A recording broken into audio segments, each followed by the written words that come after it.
The housing freefall seems to have finally hit bottom, but has the era of record low mortgage rates bottom out along with it? Joining me now, Tanya Marchiol, CEO of Team Investments. Tanya, welcome to the show. It's great to have you here. All right, Thank you so much. 3 of the 4 last weeks, mortgage rates have ticked up. Is it over, and where's it going? Well, you know, the bottom line is the Fed said that they weren't going to raise rates with unemployment until unemployment hit 6.9%. Obviously, we know we're at 7.9 and they're raising rates a little bit. But the bottom line is they cannot afford to raise rates a lot. Not with $16 trillion in deficit and the economy slightly diminishing and, this unemployment number, they can't afford to raise these rates. Well, I hear you. I don't know if they're listening. So rates slowly ticking higher here. Is that going to do anything to the housing rebound? Do you worry that people are going to step back and not buy?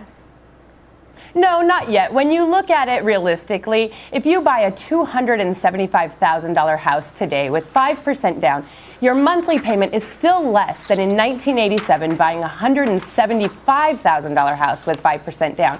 So we're still in a better era today for housing than we have been in a long time, and rates are at 3.5%. I mean, that is still exponentially low. So people need to understand where we were, where we are, and just move. If you want to refinance, it's the time to refinance now. Well, Tanya, we're showing a graph, a chart of 30-year mortgage fixed rates from all the way back to about 2008, 2009, and it is a steep slope south to 2013.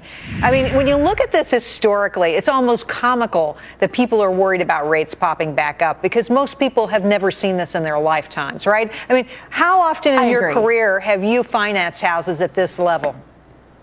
Oh, this is unreal. My first house, I bought at 8.9%, and I was happy. I think my second was at 13%. Wow. And I was making the payment. So having a 3.5% interest rate is unheard of. And it's great for people who are buying houses, whether they're investment properties or personal family homes. It is time to buy. I don't think it'll affect the buyers as much as it will affect the refinancers. And that's a critical group of people here because it says people who could refinance, maybe get out of their house, might want to move on, get a new loan. Those are the folks that are kind of clogging up the whole system at this point. I mean, normally there's so much turnover. When do you expect us to move to a more normal market? I think we have a couple of years before we hit normal. All those states that are judicial foreclosures like New York, you have a lot of bog and mire going on still, and those homes have to hit the market. States like Arizona that were non-judicial, they're starting to level out and creep up, as we saw in the Case-Shiller numbers. But really, we have a while before we hit a normal market. Normal means consistent, and consistent isn't going to happen for a while. I want to come out to Arizona and look at property. Will you host me? Anytime, absolutely. Tanya, thanks for coming on tonight. Really interesting stuff. And I know people follow these rates so closely, they're eager to hear anything about it. Thanks so much. Thanks a lot. Well, still to come, my 2 cents more. And we've told you about investing in wine, but how about rare coins? Is this the right path for you? Find out next. None of you better look at me funny. You know my name down, give me my money. Sing it. Baby, I got your money. Sing it, girl. I said, hey. Just sing it right now. Baby, I got your money.